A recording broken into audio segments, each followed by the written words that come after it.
গাড়িটা নষ্ট হয়ে গেল, আশেপাশে কোনো রিক্সাও দেখিচ্ছি না, আর অফিস তো আমার সামনেই, যাই হেঁটে হেঁটেই যাই। যাচ্ছি চাকরির ভাইবা লওয়ার জন্যে, কিন্তু ভাইবা আর কি নেমো, চাকরি দেওয়ার কথা কই আগেই একজন থেকে 10 লাখ টাকা লেথুছি। শুনছি আজকে বলে মেলাগুলো লোক চাকরির ভাইবা দেবার আসবি, জিনকে করে হোক বিমাগুলো কি বাদ দেওয়া লাগবি। এ ইটকের চাকরির ইন্টারভিউ আমার মামি লিখছে, তাহলে তো এবার নিশ্চিত আমার চাকরি হবেই। আমি তো আগে জানিচ্ছিনু না মামি এটি চাকরির ইন্টারভিউ লিবি। যাই মামির সাথে গল্প সল্প করে আসি। আসসালামু আলাইকুম মামি, কেঙ্কা আছেন? আপনি এটি চাকরির ইন্টারভিউ লিখছেন, আমি তো আগে জানিচ্ছিনু না। মান সম্মান আর কিছু থাকলো না, ভ্যাগনে চাকরির ইন্টারভিউ দেওয়ার এসে আমাকে মামি করে করছে। ওয়ালাইকুম আসসালাম। শোনো, আর মামি করে ডাকপা না, এটা বাড়ি লয়, এটা অফিস। ওটি দেরে আসো কৃষক, এসে বসে পাও না, ফস করে এসে বসো। মামি অনেকদিন হলো চাকরির ভাইবা দিচ্ছি বুঝছেন, কিন্তু চাকরি হচ্ছে না। আপনার বেটা আমার দেখে দেখে লেগে পাশ করছে, ওর চাকরি হয়ে গেছে 1 বছর আগে, আজ পর্যন্ত আমি চাকরি খুঁজে পেলাম না। আজকের ইন্টারভিউ যে আপনি লিবেন সেটা তো আমি জানিচ্ছিনু না, আপনাকে দেখে মনত বল পানু। যাক এবার তাহলে চাকরিটা হয়ে যাবি। তোমাক চাকরি দেওয়ার ক্ষমতা আমার নাই, তোমার যদি মেধা থাকে তাহলে তুমি এমনি চাকরি পাবা। চাকরি দেওয়ার কথা কই আগেই 10 লাখ টাকা খাই বসে আছি, ভ্যাগ নাকি এখন ভেজালি পাকায়। আচ্ছা আচ্ছা ঠিক আছে, আপনি তাহলে প্রশ্ন শুরু করেন, আমি সব ধরনের প্রস্তুতি নিয়ে যাচ্ছি। তাহলে তুমি কও তো, তাজমহল কেরা বানাসলো? এটা তো খুবই সোজা প্রশ্ন, তাজমহল বানাসলো সম্রাট শাহজাহান।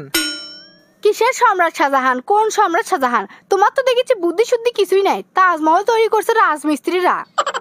বুঝেছি, মামি আমাকে চাকরি দিবার লয়, সেই জন্য উল্টো পাল্টা প্রশ্ন করিচ্ছে, আমিও এনা ফাজলেমি করি।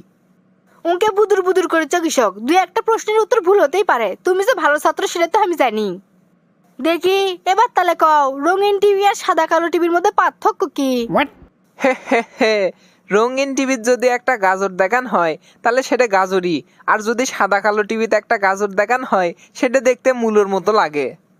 রঙিন টিভি আর সাদা কালো টিভির মধ্যে এটাই হচ্ছে সবচেয়ে বড় পার্থক্য। তাহলে তুমি কও তো, গরমও লয় ঠান্ডাও লয়, কিন্তু আমরা ফুদে খাই, কি সেই জিনিস? এটা তো আরো সোজা, গরমও লয় ঠান্ডাও লয়, কিন্তু আমরা ফুদিয়ে খাই, সেটা হচ্ছে বাদাম। আর কয়েকটা প্রশ্নের উত্তর যদি তুমি ঠিকঠাক মতো দিবের পারো তাহলেই তোমার চাকরি হবে। তাহলে এবার কও, একই জিনিস বিভিন্ন জায়গায় বিভিন্ন নামে পরিচিত, সেই জিনিসটার নাম কি? সেই জিনিসটার নাম হচ্ছে গার্লফ্রেন্ড। তুমি দেখিচ্ছি আমার মাথা পাগলা করে ছেড়ে দিবা, আমি জানি এটার উত্তর হবে নদী, তুমি কছো গার্লফ্রেন্ড, কেমনে গার্লফ্রেন্ড হবে আমাকে না বুঝে দাও তো। কেমনে হবি সেটা শুনবার চাচ্ছেন? এখনকার বেটি সলবলগুলো মেলাডি ঘুরে প্রেম করে, আর এক এক বয়ফ্রেন্ডের কাছে এক এক নাম করে পরিচয় দেয়। এই কারণে গার্লফ্রেন্ড একই জিনিস হয়ে বিভিন্ন জায়গায় বিভিন্ন নামে পরিচিত। এতক্ষণ যে প্রশ্ন করনু সেটা আমার আসল প্রশ্ন লয়, এখন যে প্রশ্ন করবো সেটাই আমার আসল প্রশ্ন। কও, একটা পরিবারের বাপ মা আছে, তারই করে আবার 7টা বেটা আছে, আর 7টা বেটার একটা করে বোন আছে, তাহলে ওই পরিবারের সদস্য সংখ্যা কত? মামি হামাক চাকরি না দেওয়ার জন্য কত চেষ্টা করিচ্ছে, এই প্রশ্নের উত্তর তো আমি জানি, দেখি কই যা হয় হবিনি। সেই পরিবারের সদস্য সংখ্যা হবি হলো 10 জন। 10 জন কেমনে হবে সেটা তাহলে বুঝে দাও। মনে করেন 7 ভাইয়েরই একটা করে বোন আছে, মানে একটা বোন আর 7 ভাই, 8 জন, মা আর বাপ মিলে হলো 10 জন। দিলে তো আমার মাথাটা ঘুরে, 7 ভাইয়ের যদি একটা করে বোন হয় তাহলে হয় 7 7 14 জন, আর বাপ মাও 2 জন, এই মিলে 16 জন, তাহলে 10 জন কেমনে হয়? যাই হোক, তুমি বেশিরভাগ প্রশ্নের উত্তরই ভুলভাল দিছো, তোমাকে শেষবারের মতো আরেকটা প্রশ্ন করি। না না, আর প্রশ্ন করা লাগবার লাই, আপনি আমাকে চাকরি দিবেন না সেটা বুঝবেরই পাচ্ছি, মুখের ওপর সেটা কবার পাচ্ছেন না দেখে উল্টো পাল্টা প্রশ্ন করিচ্ছেন খালি। আপনি তো আগের থেকে জানিচ্ছিলেন আমার বাপ কোনোদিনও টাকা দিয়ে চাকরি লিয়ে দিবার লয় হামাক।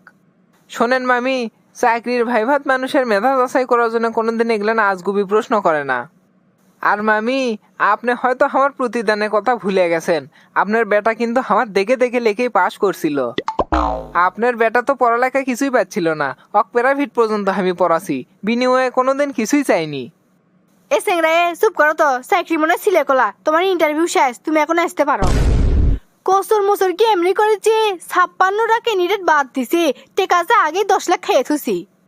ধুর, আর চাকরির ভাই দিবার যাবো না, টেকা ছাড়া কোনোদিনও চাকরি হবার লয়।